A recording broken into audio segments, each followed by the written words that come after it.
Para el desarrollo dominicano, la minería de improviso y a partir de este año se instituye en el motor probablemente de mayor potencia y por mucho tiempo. Y si hay una autoridad que nos puede poner en perspectiva presente y futura esa presencia activa de la minería en la economía nacional, esa es la del ingeniero geólogo Osiris de León. Buenos días, Osiris.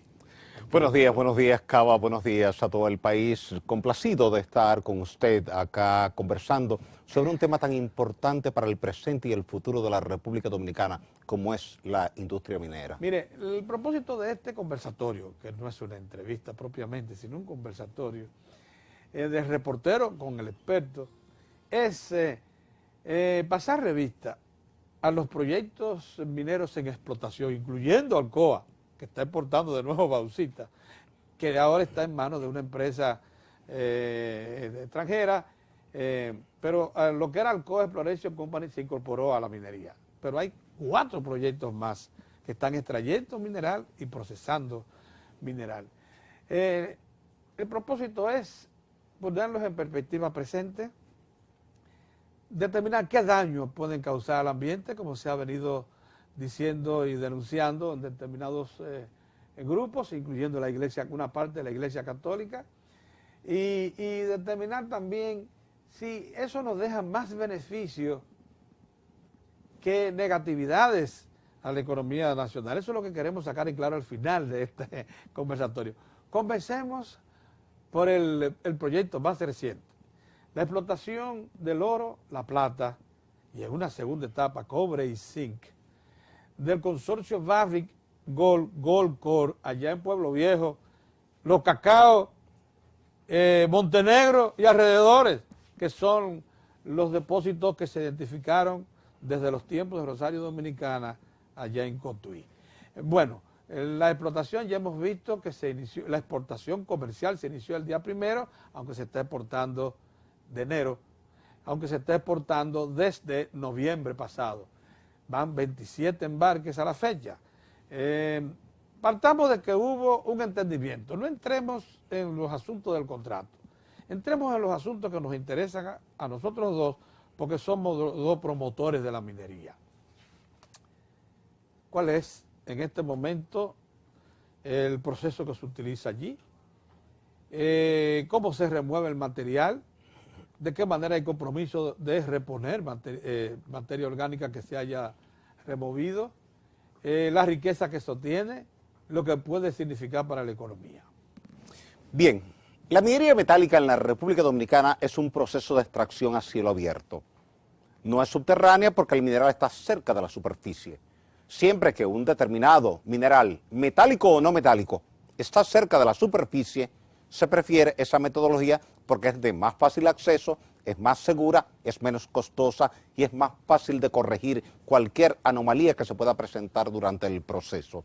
Por eso toda la explotación metálica en República Dominicana, ferroníquel, oro, plata, cobre, zinc, se hace a cielo abierto, en superficie. No hay necesidad de hacer túneles.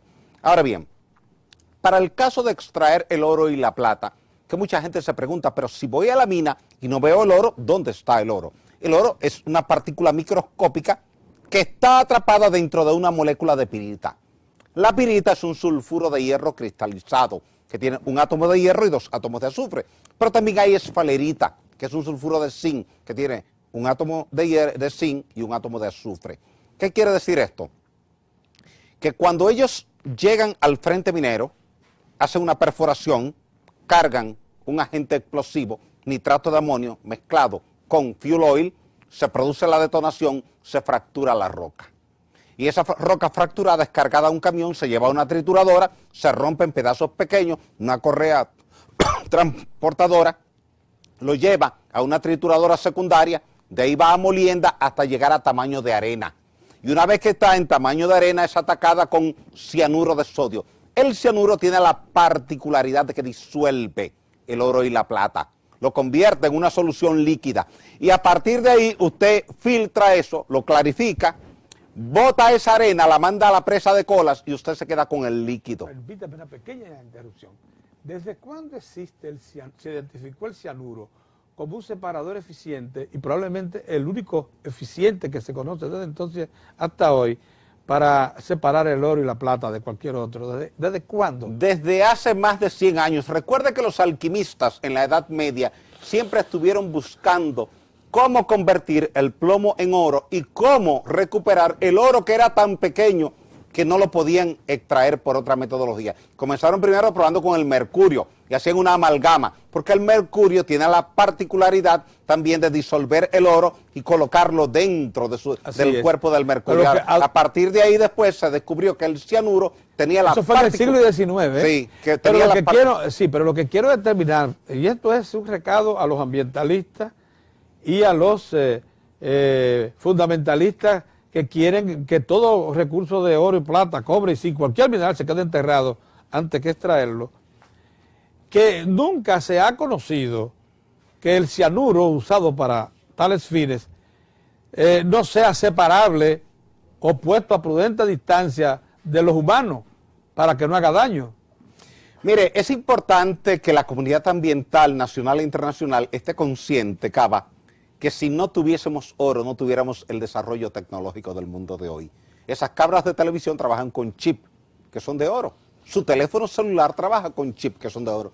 Las computadoras donde muchos ambientalistas redactan notas en contra del oro, están apoyadas en chip de oro. Por tanto, sería un contrasentido pedir que la herramienta básica del mundo de hoy para el desarrollo tecnológico sea eliminada, porque entonces volveríamos a la era del Neandertal. Volveríamos a la era de las cavernas y sé que ellos tampoco quieren volver a Pero lo que yo digo es que el cianuro resultante del proceso se diluye o simplemente va a parar a lugares seguros. Mire, el cianuro tiene una gran particularidad. Así como es altamente tóxico, él es altamente fotodegradable. Usted pone el cianuro frente a la luz solar y él se degrada solo en 6 meses. Pierde toda su propiedad tóxica. Por eso en las presas de colas, en las empresas mineras, se lleva el residuo a una presa de colas que tiene un área expuesta a la radiación solar y el sol actuando diariamente sobre ese residuo cianurado degrada el cianuro y luego usted termina todo. Recuerde que don Francisco Álvarez Castellano, amigo suyo y mío, cuando era vocero de Rosario Dominicana, por allá por los años 80, para demostrarle a la gente que el cianuro era fotodegradable, él llevaba a periodistas, diputados, senadores, gobernadores, síndicos, etcétera, allá a la mina. Yo le acompañaba a eso, por eso puedo certificarlo, y le decía, mire, para probarle que lo que se dice, que esa agua está contaminada con cianuro y que eso es tóxico, yo me voy a tomar un vaso de agua. Y él le decía a uno de ellos, présteme un vaso plástico, y tomaba un vasito plástico. De la presa. De la presa de Mejitas, de la presa de en presencia de toda la gente que llegaba ahí, sí. En presencia de Aníbal Herrera, en presencia de todos los periodistas que llegaban. Tomaba un vaso de agua, se lo tomaba, porque realmente no es tóxico después que está expuesto 6 meses. Ahora, si alguien lo toma inmediatamente, evidentemente que produce un efecto. O sea que lo que quedó embalsado en la presa, en la primera de las 2 presas de Rosario Dominicana, que es en Mejitas, ¿no? Eso no es peligroso, eso es lo que es arena. No, ahí ya lo que queda es arena. Arena con un poquito de agua ácida, del agua que cae cada día por la lluvia y que corre y se acumula. Pero todo lo que hay es sedimento. Más del 90% del volumen de la presa de colas de Mejitas es sedimento arenoso. Bien. En Pueblo Viejo, como Rosario lo que procesó fue material contenido en óxidos. En Pueblo Viejo, sin embargo, lo que está procesando es material mineralizado contenido en sulfuros. Bien. Por tanto, se ha tenido que utilizar una tecnología, para que usted nos la resuma, para poder regresar esos sulfuros a óxidos y entonces aplicar de nuevo el cianuro, porque aquí no hay ciencia nueva. ¿Cuál es lo que se hace? La naturaleza tiene la particularidad de oxidar los metales por la asociación entre el metal y el oxígeno. Entonces, todo material que está expuesto a la superficie se oxida. La bicicleta de su niño, que está en el patio de la casa por 6 meses, se oxida. Las barras que hay en el balcón de su casa, cerca del malecón, se oxidan. Eso pasa con los metales, eso pasa con la pirita, la esfalerita, pasa con el hierro, se oxida. Ahora, el material que está debajo no recibe la radiación solar ni recibe el agua de la lluvia porque está protegido por la capa de arriba y ese queda fresco, no se oxida. Entonces, ¿qué hizo Después Barry? que usted removió la parte oxidada, expuso el mineral fresco. Correcto. Y ese mineral fresco ahora hay que oxidarlo como lo oxidó la naturaleza en millones de años. Y para hacerlo rápidamente, ¿qué se hace? Se lleva un proceso de oxidación a presión en una autoclave. Se toma el mineral ya pulverizado, ya llevado a tamaño de arena, se entra en ese autoclave, se aumenta la temperatura y usted sabe que por la ley de los gases ideales, la temperatura es directamente proporcional a la presión, como una olla de presión cualquiera. Sube la temperatura, sube la presión, sube la presión, sube la temperatura. Son directamente proporcionales. Eso quiere decir que en la medida que usted comienza a subir la temperatura, sube la presión y esas dos acciones directas sobre ese mineral sulfuroso lo oxida rápidamente y libera el oro. Y entonces al estar ¿Y dónde va a parar el óxido sulfúrico? Eso va el ácido, no, en este caso no se libera el ácido sulfúrico, sino que el azufre se mezcla con piedra caliza y al usted mezclar azufre con piedra caliza, que es carbonato de calcio, termina produciendo un sulfato de calcio que es yeso. Y el yeso tiene cualquier uso industrial. Y no tiene residuos en lo de absoluto, sulfuro. en lo absoluto. Bien, lo que quiere decir que Barrick y Goldcorp están aplicando, no creo yo que sea una tecnología recién descubierta, No, sino no. que, bueno, la aplicaron ahí con los costosos que Pero se es. usa en todas las minas del mundo que son minas sulfurosas. Bien, entonces ellos lo que están es eliminándonos, por lo que usted me está diciendo, un peligro.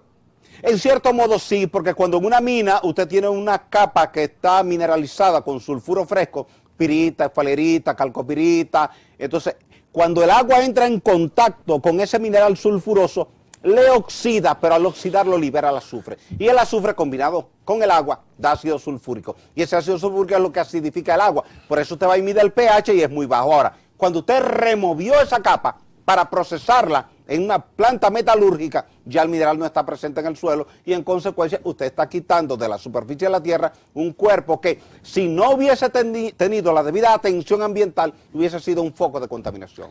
En efecto, me acuerdo como ahora que usted en una comparecencia aquí en Diario del 4 nos advirtió que no solamente el río Mejitas estaba ya siendo afectado por los residuos de sulfúricos, sino que también estaban llegando ya cantidades, aunque menores, al lago de la presa de Atillo y con pH que ya revelaban presencia. Usted decía, si no le ponemos pronto atención y ponemos bajo producción o bajo control toda la estructura que quedó decapotada allá en Rosario Dominicana, esto va a repercutir negativamente en el lago de Atillo. Nos lo dijo con tiempo. Bien, resuelto eso, entonces está claro que en definitiva lo que implica la presencia de alta tecnología con mucha inversión, hay que suponer nada más lo que significó una planta para oxigenar tanques gigantescos, las 4 autoclaves, esas son tanques gigantescos. Sí.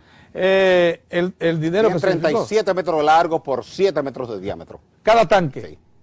Sí. Y pues, la planta de producción de oxígeno debe darle oxígeno a todo el Caribe. Si lo, solamente, bueno, bien. ¿En qué tiempo, cuántas horas le toma oxidar el material en esos tanques? El material va entrando en una cadena continua, entonces en un par de horas ya el material está oxidado. Eso, y entonces, a la naturaleza le toma como cuántos años. no, a la naturaleza se puede tomar eso 8, 10, 12 millones de años. Bien, ingeniero. Millones de años. Estamos en una zona interesante para demostrarle a los amigos televidentes y a los que manipulan información con respecto a esto, que muy probablemente en Pueblo Viejo, en Los Cacaos, en los alrededores, en todo lo que es el yacimiento de oro, plata, cobre y zinc, lo que estamos es solucionando un problema ambiental con la explotación de esos minerales, pero al mismo tiempo agregando valor al producto nacional cuando esos minerales se convierten en comercializables. Por ahí comienza la cosa. Ahora pasemos a otro tema relacionado con el ambiente, por lo que queremos determinar hasta dónde nosotros estamos haciendo lo correcto cuando ponemos en explotación estos minerales. Falcon Bridge, Loma Miranda. ¿Por qué necesita Falcon Bridge a Loma Miranda? Primera cosa, eso debemos aclarar. Y en segundo lugar, ¿está Loma Miranda ubicada en algún sitio que haga daño a lo que son nuestro hábitat más preciado? O que lo que se raspe de Miranda sea tan necesario que transforme el clima y el ambiente de La Vega, como se ha dicho, y del Valle del Cibao. Mire, el tema de Loma Miranda es un tema bastante interesante porque se han dicho muchas cosas que no se corresponden con la realidad geológica, mineralógica, hidrológica, hidrogeológica, meteorológica y ambiental de la zona. Yo creo que cualquier discurso ambiental tiene que estar sustentado siempre sobre la verdad científica. En la medida en que usted es capaz de plantear un discurso que es válido hoy y mañana, en esa medida la sociedad cree en usted. Ahora, cuando usted dice que dentro del área hay 32 ríos y solamente hay uno, que es el río Jagüey, ya la verdad pierde valor. En la medida en que usted dice que la presencia de aluminio en el suelo va a contaminar la zona arrocera, eso pierde valor porque el aluminio está presente en todos los suelos arcillosos del planeta completo, porque los suelos arcillosos son aluminosilicatos.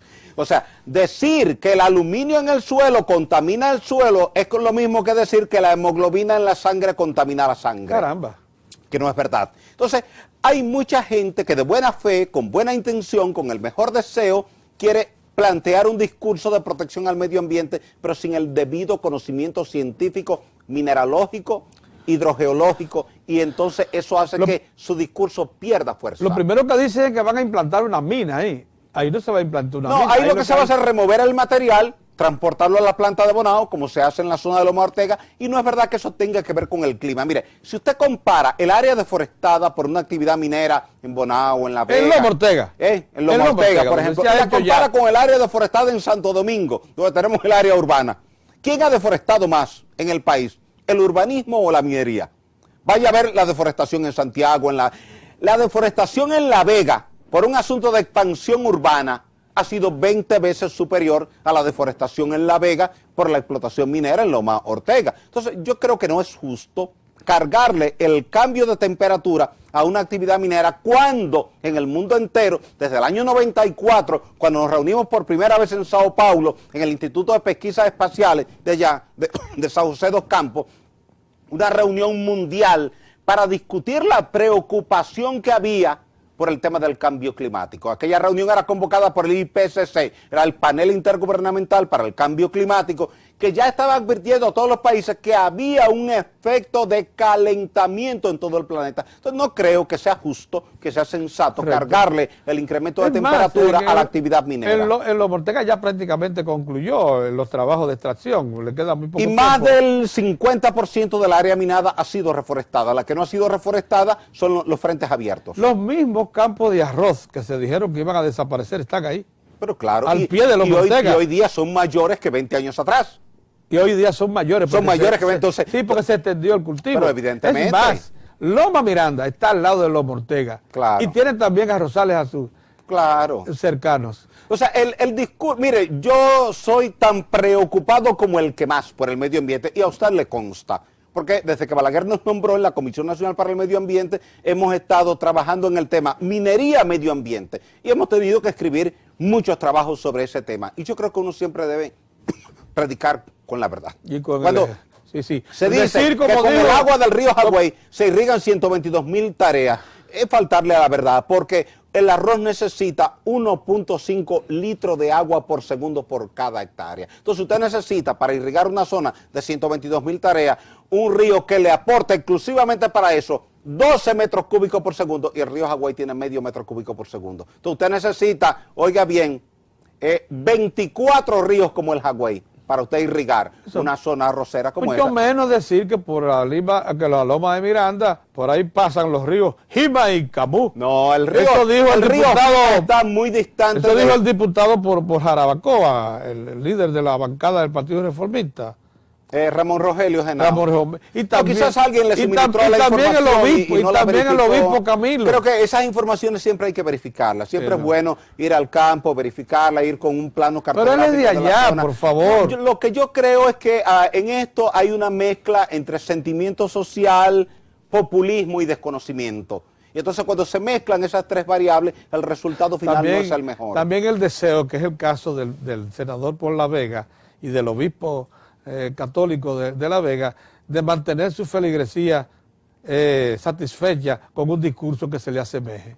Mire, importante que usted señale eso porque tengo el conocimiento de que algunos líderes comunitarios han hecho presiones sobre la iglesia y sobre los congresistas para que se pronuncien y los han obligado a emitir declaraciones públicas en la dirección en que ellos quieren, y entonces ellos entienden que si no emiten la declaración podrían ser rechazados por la feligresía y por la comunidad. Y yo creo que, ¿por qué no se organizó nunca un debate sobre este tema?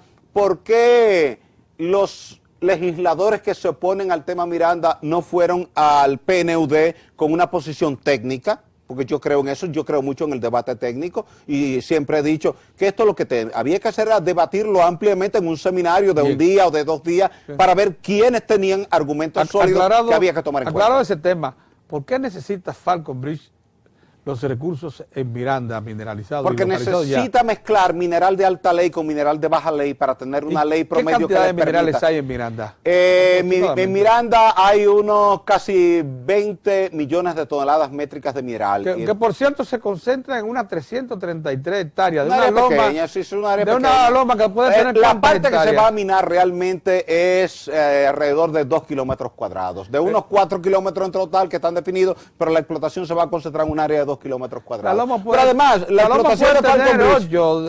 explotación de Falconbridge ha estado al lado del río Yuna toda la vida, desde el año 71. ¿Puede algún legislador de La Vega o de Bonao mostrar un daño al río Yuna con la explotación de Falconbridge en Bonao al lado del río Yuna? Ese es el mejor ejemplo. Ese es el mejor ejemplo. O sea, yo creo que no hay que discutir. Cuando usted va al río Yuna y ve la planta justo al lado del río Yuna y usted muestrea el agua, la manda al laboratorio para un ensayo hidroquímico para medir el pH, los sólidos disueltos, medir los metales pesados en dilución, la demanda bioquímica de oxígeno, y usted se va a encontrar que todos los parámetros están dentro de los estándares. Oiga, el río Camus, que no tiene minería en La Vega, está más contaminado que el río Yuna, que tiene minería. Porque el Camus pasa por el pueblo y se lleva todos los detritos humanos. ¿Se da cuenta? Y eso lo ha querido ocultar la gente de La Vega. Es cierto. O sea, la mayor contaminación ambiental en La Vega no lo produce Loma Ortega, lo produce la expansión urbana. La gran cantidad de asentamientos humanos que están a la orilla del río Camus y que mandan sus desechos biológicos al río. ¿Por cuántos años se extiende la vida de la mina se incorpora esos 25 años más. Esas 20 millones de toneladas métricas del río Miranda? Y no hay por qué desaprovecharlo. El presidente Correa ha estado recientemente en el país y ha hablado con el presidente Medina y le ha dicho, yo estoy haciendo eso allá. Hay ambientalistas en Ecuador que me dicen que no explotan los recursos naturales y yo le he dicho que es la única manera de garantizar que el pueblo se desarrolle. Fidel Castro siempre dijo en Cuba que él tenía que depender del níquel para mantener la economía cubana, y cuando usted va a toda la zona oriental de Cuba, todo lo que es Moa, usted ve que todo es explotación. Cuba y República Dominicana son 2 de los 10 más grandes productores de níquel del mundo, y usted no ve que quienes se inclinan por la protección ambiental en Cuba levantan un discurso en contra de la explotación del ferroníquel en Cuba. ¿Usted lo ha visto? No, yo le voy a hacer una aseveración más grave que esa.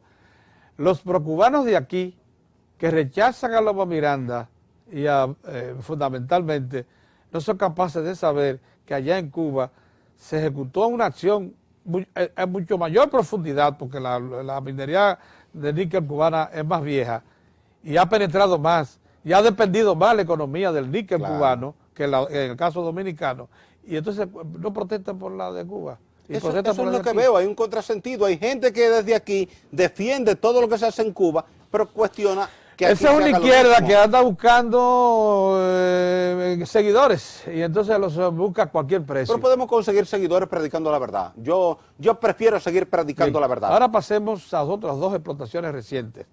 Se trata de la compañía minera dominicana Cerro Maimón. Ahí hay una inversión preciosísima, unos 100 millones de dólares, que están produciendo cobre y un subproducto, llaman ellos, oro y plata, un subproducto. Hay que ver entonces lo rico que es ese yacimiento en cobre para considerar su producto oro y la plata. ¿Desde cuándo está? Ya tiene unos 2 años y medio en explotación, el país ha estado beneficiando. Estamos presentes en el mercado mundial del cobre. Entonces. Claro. Somos exportadores. Tanto que atrajimos a China inmediatamente.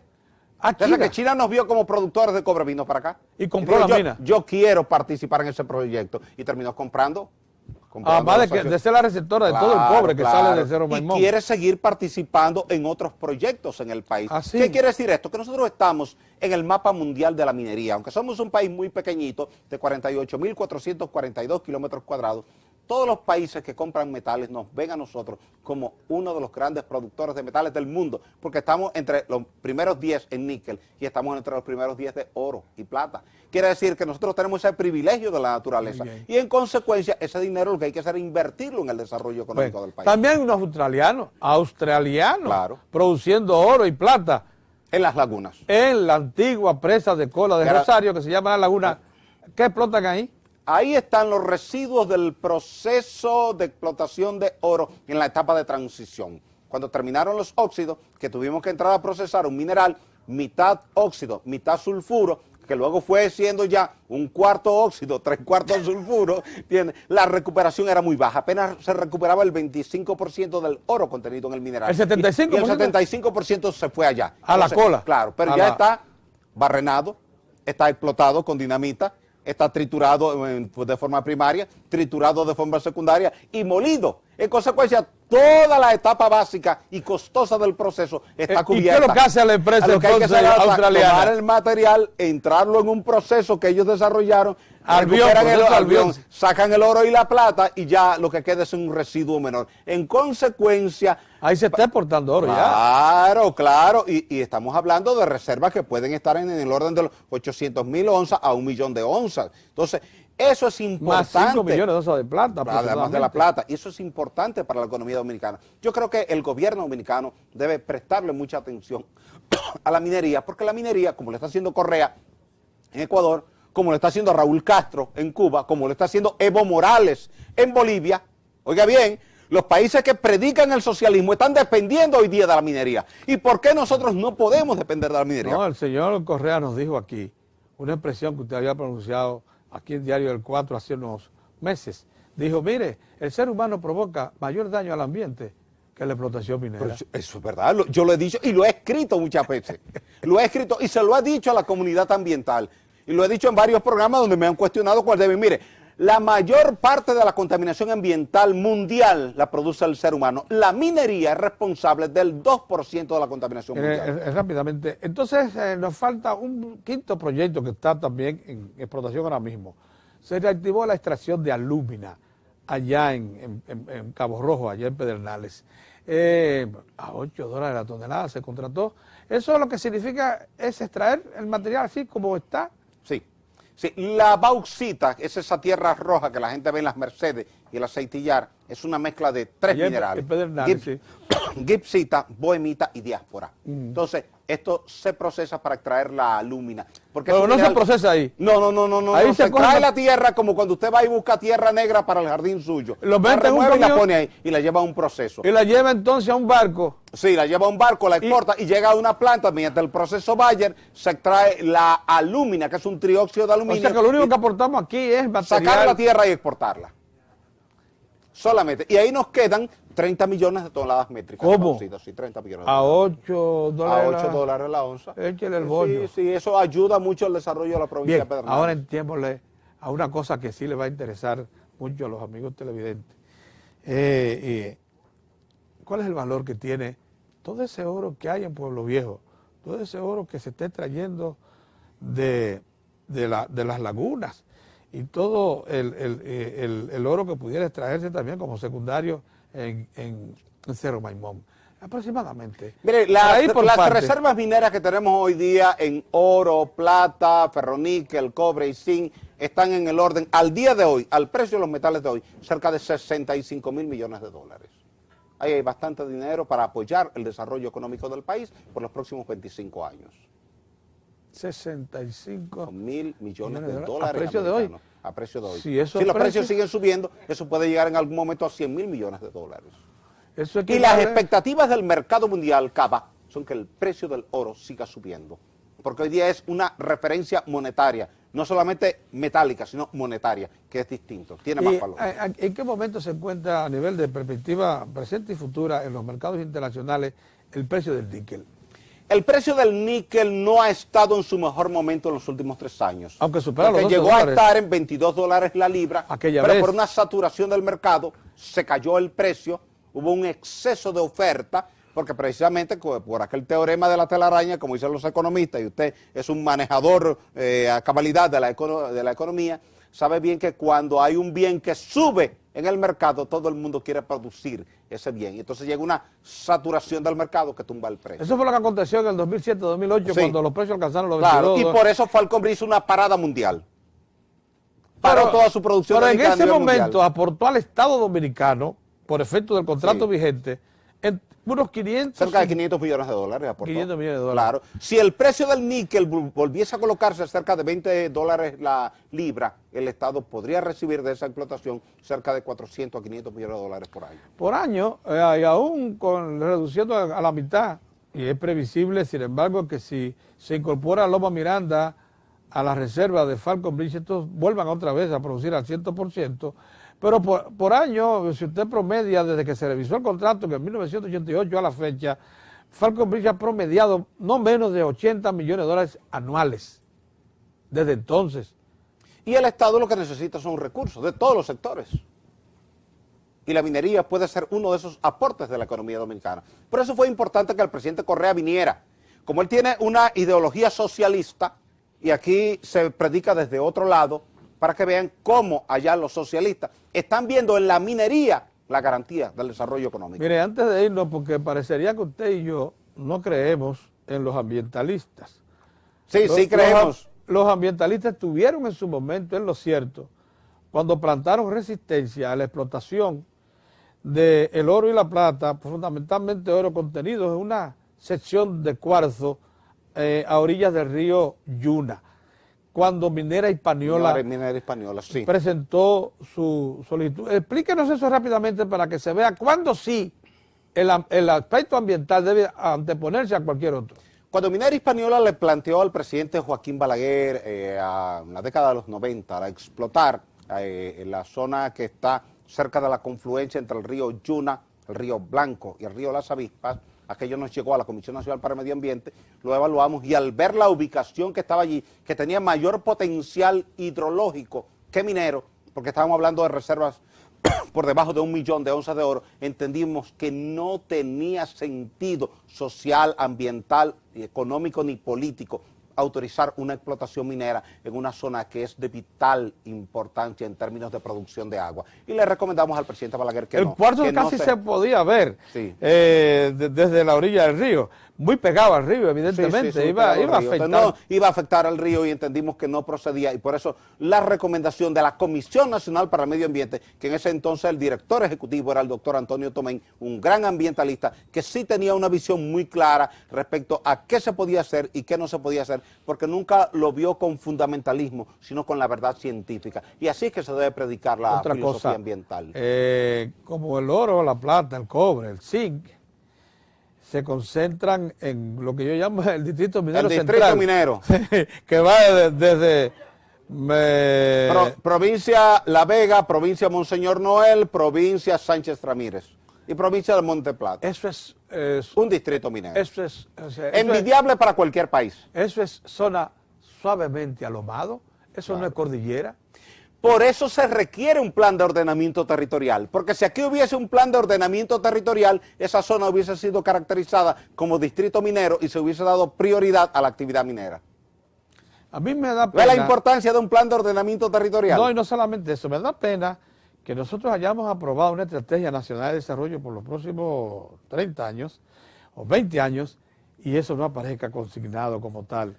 Si pensamos en largo plazo, cosas como estas deben ser tomadas en cuenta. Sí, pero es que en las políticas públicas nacionales la minería siempre ha estado ausente. Los bancos no prestan para la minería. Los gobiernos normalmente no ven la minería como un puntal de la economía. Sin embargo, a partir del momento en que la coloquemos paralelamente con la agropecuaria, con el turismo, con la zona franca, vamos a ver un repunte de la minería y un apoyo sustancial del gobierno y de la sociedad a la actividad minera.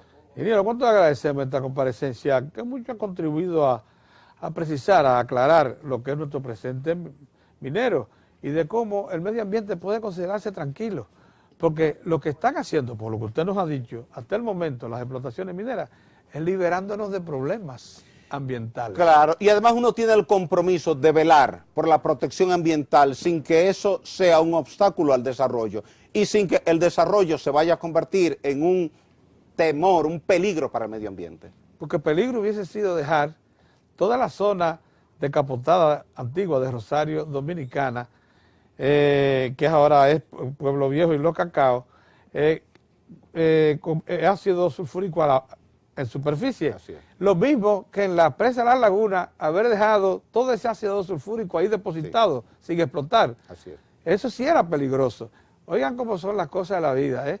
Lo que estamos haciendo es remediando daños al ambiente que provocó la minería, ciertamente, pero que con nueva minería más moderna, más responsable, se puede Y con hacer. mayor vigilancia por parte del Ministerio de Medio Ambiente. Que debiera ser el vigilante garantista de todo el proceso. Muchas gracias, ingeniero. Gracias a usted, Cava. Será hasta una próxima entrega.